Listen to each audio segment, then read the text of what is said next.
Good morning, everyone. Welcome. My name is Menachem Creditor. It's my honor to serve as scholar in residence and rabbi for UJA Federation of New York. We bring you Torah and music, blessing and community every weekday. We've been doing so since March 18th, 2020. Today is March 12th, 2025. That is 5 years, almost, of Torah every single day, of finding each other over and over just to say good morning. Like, hi, Neil. Good morning. Janice, it's good to see you. Friends, finding each other 1,259 mornings in a row is nothing short of miraculous. And it is a beautiful feeling to be able to start each day together. I hope that you and yours are safe and well. Bria, nice to see you. Susie, welcome. Rosa and Arlene, Tara and Fabrice, good to see all of you, friends. It is day 523 after October 7th, and we are still here, still sharing love, still reflecting the light. Let's say good morning to each other, then we'll say a bracha for learning. Anya and Deborah, Sunday and Sandy, Arlene, good morning. Cecile and Linda, hope that you are well. Linda and Barry, Rose and Barbara, Boker Tov. Hi, Kate. Nice to see you. Helen, yes, Purim is tomorrow night. We'll be talking about Purim today. Debbie and Natalia, Boker Tov. Carl, good to see you. All right, friends, sorry for starting a few minutes late, technical difficulties, and the guitar is nowhere to be found at the moment. So we're going to do this one a cappella. Kim, good to see you. Hi, Dale. And Linda, Boker Tov. Let's take a breath, sing a bracha, learn some Torah. Hi, Angela. Ya la la la la, diddy ya la la la, diddy ya la la la la, ay ay la la, Baruch Ata Adonai Eloheinu Melech haolam Asher Kiddushanu B'mitzvotav tzivanu La'asok b'divrei Torah La'asok b'divrei Torah Hafoch ba v'hafoch ba La'asok b'divrei Torah Diddy-I, lie, lie, lie, lie. Diddy-I, lie, lie, lie. Diddy-I, lie, lie, lie, lie. I, lie, lie. Good morning, friends. Good evening, good night, depending on where in the world you are. It's so, so good to be together. We are in a week that includes Parshat Kitisa. We'll read that on Shabbat. We are also in a week that that includes the holiday of Purim, which begins tomorrow night, Thursday night. And today we'll focus on Purim, but I was struck and I wanted to share it because we have been in tune with each other's lives and sharing the flow of time and historic events for 5 years. We are 6 days short of our 5 year anniversary. And 3 years ago today, I was blessed to travel with a group of rabbis sent by UJA to the border of Ukraine and Poland, where we witnessed UJA's network of nonprofits. We carried medical supplies sent with us by AFIA, gathered to distribute to those in Ukraine in deep need of support, where they continue to need our deep support. Just this week, UJA hosted a solidarity summit with Ukraine with all of our social services agencies and with those on the ground in Ukraine who came to speak to us of the reality on the ground. We can't talk about Purim or Torah if we aren't grounded in our moment. And so I wanted to bless us before I even begin sharing Torah for today with a recognition that we have been a stable community through deeply unstable times. And that recognition should fuel us, should remind us of our capacity to weather any storm. We have been strong, we have been loving, we remain kind, we remain vigilant. We work hard. Obviously, UJA's work is to build the funding so that we can be this strong in the world. And we continue to be strong together. And all that time, we've also learned Torah. What a glorious thing it is to be part of this community. Thank you for being the community itself, for being part of it, for saying hello, for saying good morning, for sharing deep and honest feelings about our historic moments. So, Rose, I'm going to honor you and give you rabbi points because you made hamantashen for your Bible study group today and they've never had them. You're bringing a grog or two. I have to tell you, your participation in this community as someone who is a person of faith, who isn't Jewish, who is a devoted part of our community every day, you bring me such meaning and joy with every comment, every blessing you share. Thank you for carrying us forward. Let's get to some Torah for today. It is broadcast 1259. It is day 523 since October 7th. And I've made a decision this last month in the learning groups that I run for UJA that I'm not focusing on the Purim story. But in each class, I begin with a reflection on Purim. I wanted to explain why, and then I wanted to share some Purim Torah here. The Purim story is absurd. If you follow, and I'm sure you do, the narrative of Purim, it is an impossible story. There happens to be a queen who was strong enough to say no to the king. That was Vashti, and he was Achashverosh. And so he's in a vulnerable position, and it happens to be that a bad guy, I won't say his name so you don't have to say boo. Oh, maybe I will. Haman. Let's see what happens. Has enough wealth to bribe the king so that he has permission to sanction through the state a pogrom against all the Jews in Persia, in Shushan. It happens to be that there is a man who is a leader of the Jewish community who happens to speak the language necessary to understand a plot to assassinate the king, who happens to be close enough to overhear it, who happens to tell his niece, who happens to be very beautiful, who happens to win a beauty pageant, who happens to become queen of the plot. And so it unfolds over and over through ridiculous plot twists, so much so that even though in the text, kol hakavod everyone for saying boo, it makes me so happy.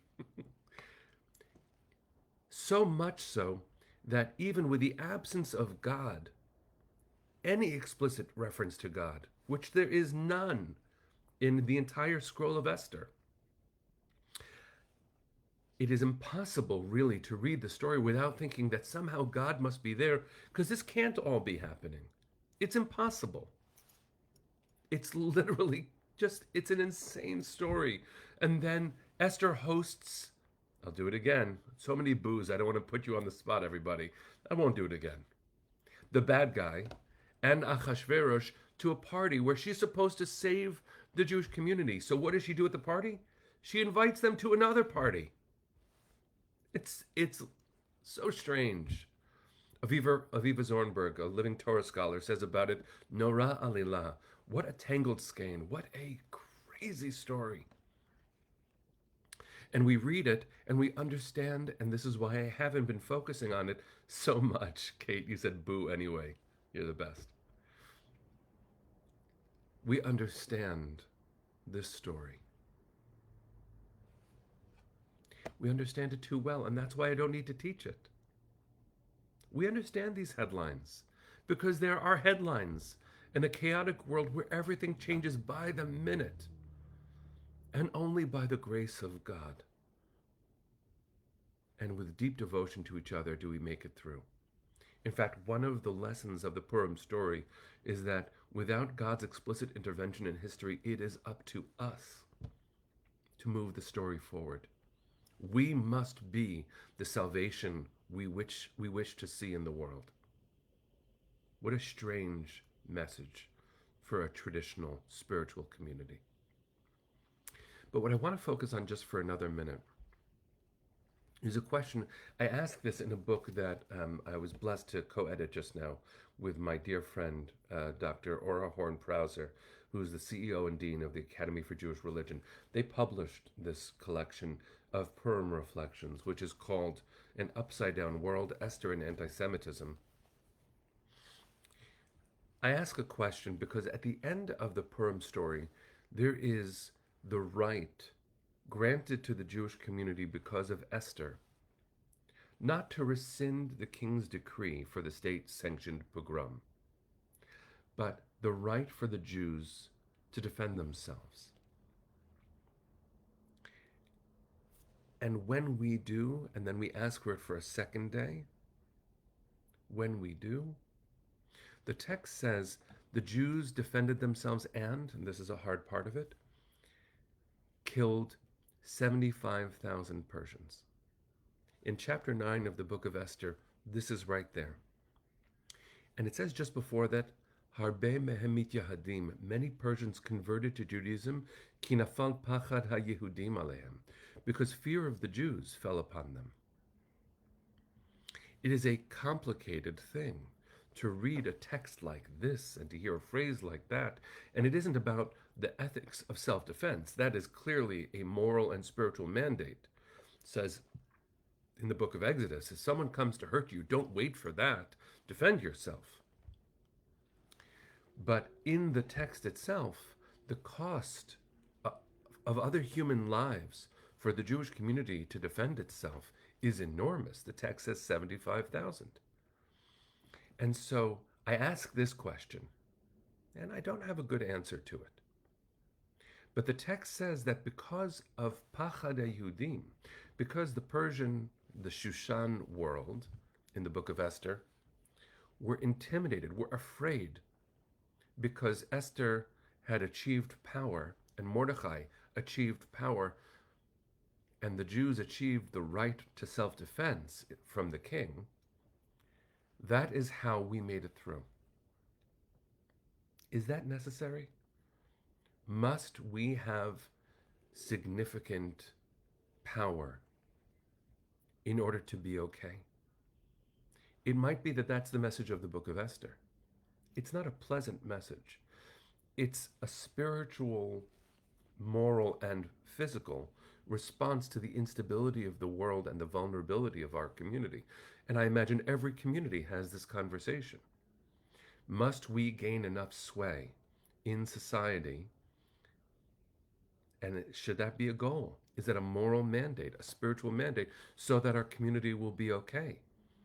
In a world where we don't see God's explicit hand making for salvation, we must be that hand. But it comes at such cost so often. How do we manage to stay menschlich, to stay ethical, when we see clearly, because of the chaos of Esther's story, which is unfortunately a dark mirror of this world. It's a this-worldly book. There's no supernatural miracles. This is all a very human plot, as twisty as it is. How do we handle this? And I don't have a good answer. I do have a good question. And I leave us with this question, my friends. It's a big question. It's an important question. How do we move forward through time as an ethical community who knows that self-defense is a moral mandate and that every human being is created in the image of God, and that we must be able to achieve our own defense, but we have to be who we are doing the defending too. I read the text of Esther and it's complicated. I like the happy parts. I love the silliness of it too. It might be that the silliness gives us a chance to weather it all. But I want to leave us with one piece of wisdom after all of this complicated conversation. Every Shabbat, at the end of Shabbat, we make Havdalah, a ritual with which we end Shabbat every week. And you might not realize that we have one quote, one verse from the book of Esther every Shabbat. Every Shabbat. One verse, not the whole thing. We don't read the whole thing. We read one verse. We say, La Yehudim hayta ora v'simcha v'sason v'ikar. To the Jews, there was joy and light and gladness and preciousness. Ken tieh lanu. Then we add in the words, so may it be for us. It is so powerful, friends, that we bring in the light from the book of Esther every Shabbat. That's what we bring in. And I want to bless us that we have this conversation because we must. And as Rosa just said, we make sure that we have joy. And as Valerie emphasized, every day. We should be full of light every day. And by we, I mean all of us. The book of Esther cannot imagine a community like ours. Real diversity in our learning, real diversity in our lives, geographic diversity, emotional diversity, political diversity, faith diversity. Light cannot be only a tribal truth if it is to be true. We all have to be okay for me to be okay. Because freedom, until it is completely true, isn't true. That brings everything into one conversation. That brings Ukraine. That brings Israel. That brings the Jewish community, the faith community, the global community. Layudim haita ora v'simcha v'sason v'ikar. The Jews in the book of Esther had light and gladness and preciousness. Ken tielanu. So may it be for us, all of us. So may it be for our beloveds still in the tunnels. Light there too. We are in a world that feels a whole lot like the book of Esther. So we have a whole lot of light to bring. I invite you, friends, to explore the way that you yourself have the capacity to amplify the light. Bring more of it into this world. You have this capacity. Everyone does. You are created in the image of God. Each one of you, each one of us. But I want to say you so that you feel it even more. Each one of you is. As Abraham Joshua Heschel famously said, here we are, images of God, a fraction of God's infinite power at our disposal. And a fraction of infinity is a whole lot. So amplify the light. Kain tialanu. May that spread throughout the world. Send your hearts with mine all the way to the east, to the darkest places, so that there can be light there too.